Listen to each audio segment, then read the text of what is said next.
Hello, நம்ம இப்போ நம்ம போட்டிருக்க காப்பு, ரப்பர் பேண்டு, கயிறு இது பின்னாடி இருக்கிற ஒரு சின்ன விஷயத்த தான் பார்க்க போகிறோம். இந்த உலகத்தில் பார்த்திங்கன்னா எல்லாத்துலேயும் ஒரு ஃபீல் இருக்குது. எல்லா பொருளையும் நம்ம தொட முடியுது, உணர முடியுதுன்னா அதுக்கிட்டேருந்து ஏதோ ஒரு ஃபீல் நம்மளை தாக்குது. உதாரணத்துக்கு கட்டை சொரன்னு இருக்கும், டைல்ஸ் பார்த்திங்கன்னா சாஃப்டாக இருக்கும்.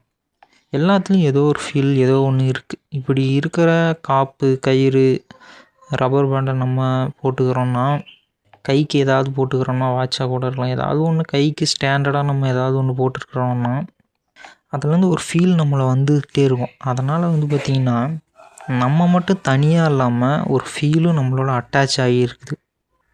ஸோ அது நம்மளை ஒரு டபுள் ஒன்று நம்மளோடது, இன்னொன்று நம்ம கட்டியிருக்கிற ஏதோ ஒரு பொருளோட ஒரு ஃபீல், ஒரு டபுள் ஃபீல் இருக்குதுன்னு வச்சுக்கோங்களேன். டபுள் ஃபீல்னால் ஒரு லைஃப் இருக்குதுன்னு வச்சுக்கோங்களேன். எல்லாத்துலேயும் ஏதோ ஒரு உணர்வு இருந்ததுன்னா எல்லாத்துக்கும் ஏதோ ஒரு லைஃப் இருக்குதுன்னு சொல்லலாம்ல. எல்லாமே கெட்டு போகிறதெல்லாம் இருக்குல்ல, எல்லாத்துக்கும் ஏதோ ஒன்று லைஃப் இருக்கும், எல்லாத்துலேயும் ஏதோ ஒரு உயிர் இருக்குதுன்னு வச்சுக்கலாம். ஸோ ஒரு 2 உயிர், ஒரு 2 ஃபீல் சேர்ந்து செயல்படும்போது நம்ம தப்பு பண்ணுறது, நம்ம தவறான டிசிஷன் எடுக்கிறது குறையும். நம்ம ஏதாவது காப்போ, ஏதாவது கயிறோ, ஏதாவது ரப்பர் பேண்டோ போட்டுருக்கும்போது நம்ம டிசிஷன் எடுக்கிறது நல்லா இருக்கும்.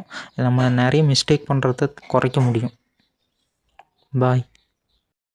நம்ம போட்டிருக்கிறது நம்மக்கிட்ட ஸ்டாண்டர்டாக இருக்கிற மாதிரி நம்ம பார்த்தோம். நம்ம சட்டை பண்ண கழட்டிடுவோம்ல, அந்த மாதிரி ஸ்டாண்டர்டாக இருக்கிற மாதிரி பார்த்துக்கிட்டா இன்னும் பெனிஃபிட்டாக இருக்குதுன்னு நினைக்கிறேன்.